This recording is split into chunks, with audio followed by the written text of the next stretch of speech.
हरे कृष्णा।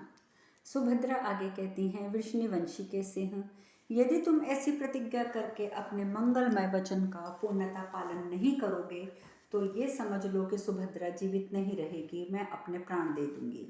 दुर्घर्षवीर, यदि तुम्हारी जीते जी अभिमन्यु के इस बालक को जीवन दान ना मिला तो तुम मेरे किस काम आओगे। अजय वीर, जैसे बादल पानी बरसाकर सूखी खेती को भी हरा भरा कर देता है, उसी प्रकार तुम अपने ही समान नेत्र वाले अभिमन्यु के इस मरे हुए पुत्र को जीवित कर दो। शत्रुदमन, केशव, तुम धर्मात्मा, सत्यवादी, सत्य प्रक्रमी हो। तुम्हें अपनी कही हुई बात को सत्य कर दिखाना चाहिए। तुम चाहो तो मृत्यु के मुख में पड़े हुए तीनों लोगों को जिला सकते हो, फिर अपने भांजे के इस प्यारे पुत्र को जो मर चुका है जीवित करना तुम्हारे लिए कौन सी बड़ी बात है। श्री कृष्ण, मैं तुम्हारे प्रभाव को जानती हूँ, इसीलिए तुमसे याचना करती हूँ कि इस बालक को जीवन दान देकर तुम पांडवों का महान अनुग्रह करो। महाबाहो, तुम ये समझकर कि ये मेरी बहन है अथवा जिसका बेटा मारा गया है वह दुखिया है अथवा शरणागत में आई है, एक दयनीय अबला है, मुझ पर दया करने योग्य हो। इस प्रकार श्री महाभारत अश्वमेधिक पर्व के अंतर्गत अनुगीता पर्व में सुभद्रा का वचन विजक 67वां अध्याय पूर्ण हुआ। वैशंपायन जी कहते हैं, राजेंद्र, सुभद्रा के ऐसे कहने पर केशहंता केशव दुख से व्याकुल होकर उसे प्रसन्न करते हुए से उच्च स्वर में बोले, बहन, ऐसा ही होगा। जैसे धूप से तपे हुए मनुष्य को जल से नहला देने पर बड़ी शांति मिल जाती है, उसी प्रकार पुरुषोत्तम भगवान श्री कृष्ण ने इस अमृतमय वचन के द्वारा सुभद्रा तथा अंतःपुरी की दूसरी स्त्रियों को महान आह्वान प्रदान किया। पुरुष सिंह, तदंतर भगवान श्री कृष्ण तुरंत ही तुम्हारे पिता के जन्म स्थान सूरितागर में गए, जो सफेद फूलों की मालाओं से विधिवत सजाया गया था। महाबाहो, उसके चारों ओर जल से भरे हुए कलश रखे गए थे। घी से तर किए हुए तेंदुक नामक काष्ठ के कई टुकड़े जल रहे थे और यत्र तत्र सरसों बिखरी गई थी। धैर्यशाली राजन, उस घर में चारों ओर चमकते हुए तेज हथियार रखे गए थे और सब के सब आग प्रज्वलित हो रही थी। सेवा में उपस्थित उस बूढ़ी स्त्रियों ने उस स्थान को घेर रखा था तथा अपने अपने कार्य में कुशल चतुर चिकित्सक भी चारों ओर मौजूद थे। तेजस्वी श्री कृष्ण ने देखा कि व्यवस्था कुशल मनुष्यों द्वारा यहाँ सब ओर से राक्षसों का निवारण करने वाली नाना प्रकार की वस्तुएं विधि पूर्वक रखी गई थी। तुम्हारे पिता के जन्म स्थान को इस प्रकार आवश्यक वस्तुओं से सुसज्जित देखकर भगवान श्री कृष्ण बहुत प्रसन्न हुए और बहुत अच्छा कहकर उस प्रबंध की प्रशंसा करने लगे। जब भगवान श्री कृष्ण प्रसन्न मुख होकर उसकी सराहना कर रहे थे, उस समय द्रौपदी बड़ी तेजी के साथ उत्तरा के पास आई और बोली, कल्याणी, ये देखो, तुम्हारे श्वतुल्य अचिंत्य स्वरूप, किसी से पराजित न होने वाले पुरातन ऋषि भगवान मधुसूदन तुम्हारे पास आ रहे हैं। यह सुनकर उत्तरा ने अपने आंसुओं को रोक कर रोना बंद कर दिया और अपने सारे शरीर को वस्त्रों से ढक लिया। श्री कृष्ण ने के प्रति उसकी भगवत बुद्धि थी, इसीलिए उन्हें आते देखकर तपस्विनी बाला व्यथित हृदय से करुण विलाप करती हुई गदगद कंठ से बोली, कमल नयन जनार्दन, देखिए, आज मैं और मेरे पति दोनों ही संतानहीन हो गए। आर्यपुत्र तो युद्ध में वीर गति को प्राप्त हुए, परंतु मैं पुत्र शोक से मारी गई। इस प्रकार हम दोनों समान रूप से काल के ग्रास बन गए हैं। वृष्णि नंदन वीर मधुसूदन, मैं आपके चरणों में मस्तक रखकर आपका कृपा प्रसाद प्राप्त करना चाहती हूँ। द्रोण पुत्र अश्वत्थामा के अस्त्र से दग्ध हुए मेरे इस पुत्र को जीवित कीजिए। प्रभु पंडुरीक्ष, यदि धर्मराज अथवा आर्य भीमसेन या आपने ही ऐसा कह दिया होता कि ये सीख इस बालक को ना मारकर इसकी अनजान माता को मार डाले, तब केवल मैं ही नष्ट हुई होती, इस दशा में ये अनर्थ नहीं होता। इस गर्भ में बालक को ब्रह्मास्त्र से मार डालने का क्रूरतापूर्ण कर्म करके दुर्बुद्धि द्रोणपुत्र अश्वत्थामा कौन सा फल पा रहा है। गोविंद, आप शत्रुओं का संहार करने वाले हैं। मैं आपके चरणों में मस्तक रखकर आपको प्रसन्न करके आपसे इस बालक के प्राणों की भीख मांगती हूँ। यदि यह जीवित नहीं हुआ तो मैं भी अपने प्राण दे दूंगी। साधु पुरुष केशव, इस बालक पर मैंने जो बड़ी बड़ी आशाएं बांध रखी थी, द्रोणपुत्र अश्वत्थामा ने सबको नष्ट कर दिया है। अब मैं किस लिए जीवित रहूं? श्री कृष्ण, जनार्दन, मेरी बड़ी आशा थी कि अपने इस बच्चे को गोद में लेकर मैं प्रसन्नता पूर्वक आपके चरणों में अभिवादन करूंगी, किंतु सब व्यर्थ हो गई। पुरुषोत्तम श्री कृष्ण, चंचल नेत्रों वाले पतिदेव के इस पुत्र की मृत्यु हो जाने से मेरे हृदय के सारे मनोरथ निष्फल हो गए हैं। मधुसूदन, सुनती हूँ कि चंचल नेत्रों वाले अभिमन्यु आपको बहुत प्रिय थे। उन्हीं का बेटा आज ब्रह्मास्त्र की मार से मरा पड़ा है। आप इसे आंख भर कर देख लीजिए। ये बालक भी अपने पिता के ही समान कृतघ्न और नृशंस है, जो पांडवों की राजलक्ष्मी को छोड़कर आज अकेला ही यमलोक चला गया है। केशव, मैंने युद्ध के मुहाने पर यह प्रतिज्ञा की थी कि मेरे वीर पतिदेव यदि आप मारे गए तो मैं शीघ्र ही परलोक में आपसे मिलूंगी, परंतु श्री कृष्ण, मैं उस प्रतिज्ञा का मैंने पालन नहीं किया। मैं बड़ी कठोर हृदय हूँ। मुझे पतिदेव नहीं, ये प्राण प्यारे हैं।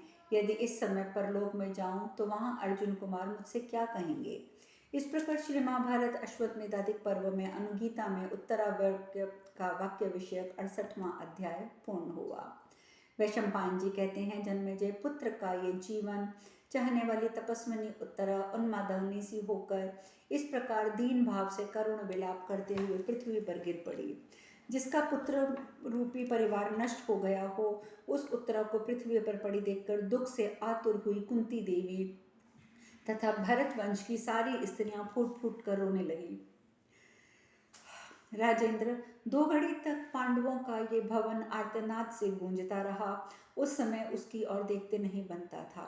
वीर राजेंद्र, पुत्र शोक से पीड़ित वह विराट कुमारी उत्तरा उस समय 2 घड़ी तक मूर्छा में पड़ी रही। भरत श्रेष्ठ, थोड़ी देर बाद उत्तरा जब होश में आई, तब उस मरे हुए पुत्र को गोद में लेकर कहने लगी, बेटा, तू तो धर्म के पिता का पुत्र है, फिर तेरे द्वारा जो अधर्म हो रहा है उसे तू क्यों नहीं समझता? वृष्णिवंश के श्रेष्ठ वीर भगवान श्री कृष्ण सामने खड़े हैं, तो भी तूने प्रणाम क्यों नहीं करता? वत्स, परलोक में जाकर तू अपने पिता से मेरी ये बात कहना। वीर, अंतकाल में आए बिना प्राणियों के लिए किसी भी तरह मरना बड़ा कठिन होता है। तभी तो मैं यहाँ आप जैसे पति और इस पुत्र के बिछुड़ जाने पर भी मर नहीं पा रही, अब तक जी रही हूँ। मेरा सारा मंगल नष्ट हो गया है, मैं अकिंचन हो गई हूँ। महाबाहो, जब मैं धर्मराज की आज्ञा लेकर भयानक विष खा लूंगी अथवा प्रज्वलित अग्नि में समा जाऊंगी। तात, जान पड़ता है मनुष्य के लिए मरना अत्यंत कठिन है, क्योंकि पति और पुत्र से हीन होने पर भी मेरे हृदय में हजारों टुकड़े अभी तक नहीं हुए हैं। बेटा, उठकर खड़ा हो जा। देख, ये तेरी परदादी कुंती माता कितनी दुखी हैं। ये तेरे आर्त, व्यथित और दीन होकर शोक के समुद्र में डूब गए हैं।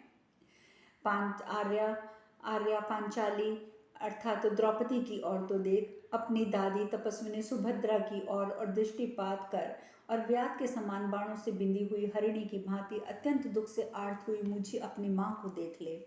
बेटा, उठकर खड़ा हो जा। बुद्धिमान जगदीश्वर श्री कृष्ण के कमल दल के समान नेत्रों वाले मुखरबिंद की शोभा निहार, ठीक उसी तरह जैसे पहले मैं चंचल नेत्रों वाले तेरे पिता का मुंह निहारा करती थी। इस प्रकार विलाप करती हुई उत्तरा को पुनः पृथ्वी पर पड़ी देख सब स्त्रियों ने उसे फिर से उठाकर बिठाया। पुनः उठकर धैर्य धारण करके मत्स्य राजकुमारी ने पृथ्वी पर ही हाथ जोड़कर कमल नयन भगवान श्री कृष्ण को प्रणाम किया। उसका महान विलाप सुनकर पुरुषोत्तम श्री कृष्ण ने आचमन करके अश्वत्थामा के चलाए हुए ब्रह्मास्त्र को शांत कर दिया। तत्पश्चात विशुद्ध हृदय वाले और कभी अपनी महिमा से विचलित न होने वाले भगवान श्री कृष्ण ने उस बालक को जीवित करने की प्रतिज्ञा की और संपूर्ण जगत को सुनाते हुए इस प्रकार कहा, बेटी उत्तरा, मैं झूठ नहीं बोलता। मैंने जो प्रतिज्ञा की है वह सत्य होकर ही रहेगी। देखो, मैं समस्त देहधारियों के देखते देखते अभी इस बालक को जिलाए देता हूँ। मैंने खेल कूद में भी कभी मिथ्या भाषण नहीं किया है और कभी युद्ध में पीठ नहीं दिखाई है। इस शक्ति के प्रभाव से अभिमन्यु का ये बालक जीवित हो जाए। यदि धर्म और ब्राह्मण मुझ पर विशेष प्रिय हों तो अभिमन्यु का यह पुत्र जो पैदा होते ही मर गया था फिर जीवित हो जाए। मैंने कभी अर्जुन से विरोध किया हो इसका मुझे स्मरण नहीं है। इस सत्य के प्रभाव से ये मरा हुआ बालक अभी जीवित हो जाए। यदि मुझ में सत्य और धर्म की निरंतर स्थिति बनी रहती हो तो अभिमन्यु का ये मरा हुआ बालक भी जी उठे। मैंने कंस और केशी का धर्म के अनुसार वध किया है, इस सत्य के प्रभाव से ये बालक फिर जीवित हो जाए। भरत श्रेष्ठ महाराज, भगवान श्री कृष्ण के ऐसा कहने पर उस बालक में चेतना आ गई और धीरे धीरे अंग संचालन करने लगे। इस प्रकार अनुगीता में परीक्षित को जीवन दान विषयक 69वां अध्याय पूर्ण हुआ। वैशंपायन जी कहते हैं, राजन, भगवान श्री कृष्ण ने जब ब्रह्मास्त्र को शांत कर दिया उस समय सूतिका ग्रह तुम्हारे पिता के तेज से देदीप्यमान होने लगा। फिर तो बालकों का विनाश करने वाले समस्त राक्षस उस घर को छोड़कर भाग गए। उसी समय आकाशवाणी हुई, केशव, तुम्हें साधुवाद, तुमने अच्छा कार्य किया। साथ ही वह प्रज्वलित ब्रह्मास्त्र ब्रह्मलोक की ओर चला गया। नरेश्वर, इस तरह तुम्हारे पिता को पुनर्जीवन प्राप्त हुआ था। राजन, उत्तरा का वह बालक अपने उत्साह और बल के अनुसार हाथ पैर हिलाने लगा। ये देखकर सभी स्त्रियों को बड़ी प्रसन्नता हुई। उन्होंने भगवान श्री कृष्ण की आज्ञा से ब्राह्मणों द्वारा स्वस्ति वाचन कराया। फिर वे सब आनंद मग्न होकर श्री कृष्ण के गुणगान करने लगे। जैसे नदी के पार जाने वाले मनुष्यों को नाव पाकर बड़ी खुशी होती है, उसी प्रकार भरतवंशी वीरों की स्त्रियां कुंती माता, द्रौपदी, सुभद्रा, उत्तरा और नरवीरों की स्त्रियां उस बालक के जीवित होने से बहुत प्रसन्न हुईं। भरत श्रेष्ठ, तदंतर मल्ल, नट, ज्योतिष, सुख का समाचार पूछने वाले सेवक और सूतों और मागधों ने समुदाय कुरुवंश की स्तुति और आशीर्वाद के साथ भगवान श्री कृष्ण का गुणगान किया। भरत नंदन फिर प्रसन्न हुई उत्तरा यथा समय उठकर पुत्र को गोद में लिए हुए यदुनंदन श्री कृष्ण के पास आई और उन्हें प्रणाम किया। भगवान श्री कृष्ण ने भी प्रसन्न होकर उस बालक को बहुत से रत्न उपहार में दिए। फिर अन्य यदुवंशियों ने भी नाना प्रकार की वस्तुएं भेंट की। महाराज, इसके बाद सत्य प्रतिज्ञ भगवान श्री कृष्ण ने तुम्हारे पिता का इस प्रकार नामकरण किया। कुरुकुल के परीक्षीण हो जाने पर ये अभिमन्यु का बालक उत्पन्न हुआ है, इसीलिए इसका नाम परीक्षित होना चाहिए, ऐसा भगवान ने कहा। नरेश्वर, उस समय नामकरण हो जाने के बाद तुम्हारे पिता परीक्षित काल क्रम से बड़े होने लगे। वे सब लोगों के मन को आनंद मग्न करने लगे। वीर भरत नंदन, जब तुम्हारे पिता की अवस्था 1 महीने की हो गई, उस समय पांडव लोग बहुत सी रत्न राशि लेकर हस्तिनापुर को लौटे। वृष्णिवंश के प्रमुख वीरों ने जब सुना कि पांडव लोग नगर के पास आ गए हैं, तब वे उनकी अगवानी के लिए बाहर निकले। पूर्ववासी मनुष्यों ने फूलों की मालाओं, बंधनवारों, भांति भांति की ध्वजाओं और विचित्र विचित्र पताकों से हस्तिनापुर को सजाया था। नरेश्वर, नागरिकों ने अपने अपने घरों की भी सजावट की थी। विदुर जी ने पांडवों का प्रिय करने की इच्छा से देव मंदिर में विविध प्रकार से पूजा करने की आज्ञा दी। हस्तिनापुर के सभी राजमार्ग फूलों से अलंकृत किए गए थे।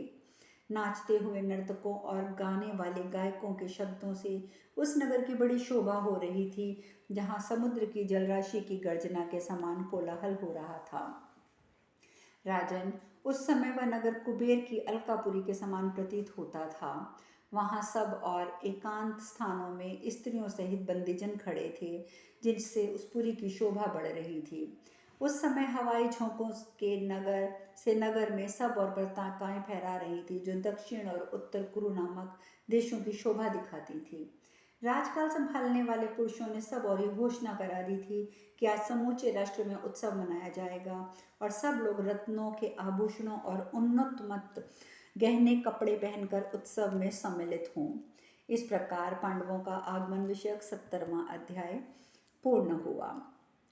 वैशंपायन जी कहते हैं, जन्मेजय, पांडवों के समीप आने का समाचार सुनकर शत्रुसूदन भगवान श्री कृष्ण अपने मित्रों और मंत्रियों के साथ उनसे मिलने को चल दिए। उन सब लोगों ने पांडवों से मिलने के लिए आगे बढ़कर उनकी अगवानी की और यथा योग्य एक दूसरे से मिले। राजन, धर्मानुसार पांडव ऋषियों से मिलकर एक साथ हस्तिनापुर में प्रविष्ट हुए। उस विशाल सेना के घोड़ों की टापों और रथ के पहियों की घड़घड़ाहट से, तुमुल घोष से पृथ्वी और स्वर्ग के बीच का सारा आकाश व्याप्त हो गया। वे खजाने को आगे करके अपनी राजधानी में घुसे। उस समय मंत्रियों और सुहृदों सहित समस्त पांडवों का मन प्रसन्न था। वे यथा योग्य सबसे मिलकर राजा धृतराष्ट्र के पास गए, अपना अपना नाम बताते हुए चरणों में प्रणाम किया। नृपश्रेष्ठ, धृतराष्ट्र से मिलने के बाद वे सुबल पुत्री गांधारी और कुंती से भी मिले। प्रजानाथ फिर विदुर का सम्मान करके वैश्यापुत्र युयुत्सु से मिलकर उन सबने के द्वारा सम्मानित होने पर वीर पांडव वहीं बड़ी शोभा पा रहे थे। भरत नंदन, तत्पश्चात उन वीरों ने तुम्हारे पिता के जन्म का वह आश्चर्यपूर्ण, विचित्र और महान अद्भुत वृतांत सुना। परम बुद्धिमान भगवान श्री कृष्ण का वह अलौकिक कर्म सुनकर पांडवों ने पूजनीय देवकी नंदन श्री कृष्ण का पूजन किया और उनकी भूरी भूरी प्रशंसा की। इसके थोड़े ही दिनों के बाद महातेजस्वी सत्यवती नंदन व्यास जी हस्तिनापुर में पधारे। कुरुकुल तिलक समस्त पांडवों ने उनका यथोचित पूजन किया। फिर वृष्णि और अंधक वंशी वीरों के साथ वे उनकी सेवा में बैठ गए। वहां नाना प्रकार की बातें करके धर्मपुत्र युधिष्ठिर ने व्यास जी से इस प्रकार कहा, भगवान, आपकी कृपा से जो रत्न लाया गया है उसका अश्वमेध नामक महायज्ञ में मैं उपयोग करना चाहता हूँ। मुनिश्रेष्ठ, मैं चाहता हूँ कि इसके लिए आपकी आज्ञा प्राप्त हो जाए, क्योंकि हम सब लोग आप और महात्मा श्री कृष्ण के अधीन हैं। व्यास जी ने कहा, राजन, मैं तुम्हें यज्ञ के लिए आज्ञा देता हूँ। अब इसके बाद जो भी आवश्यक कार्य हो उसे आरंभ करो।